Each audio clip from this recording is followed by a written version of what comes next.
తుఫానికి మొత్తం తోటలన్నీ కార్తీక మాసం వస్తుంది. రైతులు సంవత్సరం గోడలు సరుకులు ఎక్కడ కార్తీక మాసం వచ్చి మొత్తం సరుకు ఫుల్గా చేసింది. అంజేయటం మీద గాలి తుఫానికి పడిపోయి ఈ సరుకు ఎవరు కొనట్లేదు.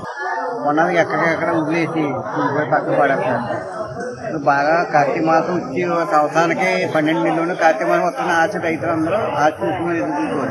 అలాగే ఈ సంవత్సరం లేదు. మొత్తం దెబ్బతినేయింది. తోటలో పడిపోయి మార్కెట్ పడిపోయింది. ఇవాళ కొనుగోలు లేదు కార్తీక మాసంలో. ఈ రోడ్డు మీదకి వెళ్ళి నాకు కావాలని కొనుగోలు అలాంటి 300, 400, 500 మీద గెల. ఈవేళ 150, 100, 50 ఎక్కడికి వెళ్ళి 100, 150, 50 రూపాయలు, 30 రూపాయలు కూడా కొనుగోలు లేదు. కార్తీక మాసం ఆశ ఏం లేదని మొత్తం కావాలి. రైతులందరూ దెబ్బతిని తుఫాన్ ఎక్కడ గట్టిగా కొట్టేసిందని ఇలాగా అంచువేసి కొడతాం. ఇలాగా ముక్కావల, అంబాజీపేట, బండార్లంక, మాతవరం ఇలాగా బాగా కొట్టేసింది. లేదండి అది మొత్తం డౌన్ అయిపోయింది. మీరు సంవత్సరం చాలా బాగుంది. సంవత్సరాల కూలి పడినప్పుడు కూడా రావట్లేదు. ఇక్కడ కనీసం మనిషిని తీసుకురావాలంటే 200, 300 ఇచ్చుకుంటారు. 300 కూడా లోడ్ అమ్మట్లేదు ఒకసారి.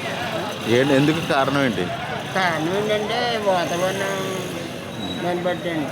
అంటే వాతావరణం అనుకూలంలో యాత్రము సరుకులు కూడా ఎక్కువ పండించడం దానివల్ల డౌన్ అయిపోయి బాగా. ఎలా ఉన్నాయి రేట్లు గెల్ల? యాభై అయితే గెల 150, 200 బాగున్నాయి. వెళ్ళేది 200 కొన్నాను, 150, 100, 50. ఇదివరకు ఎలా ఉండే కార్తీక మాసంలో?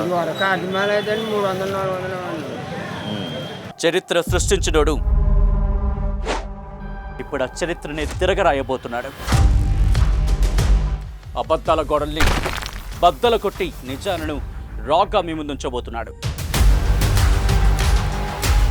నిజమైన వార్తల కోసం వెంటనే డౌన్లోడ్ చేసుకోండి రా యాప్ని.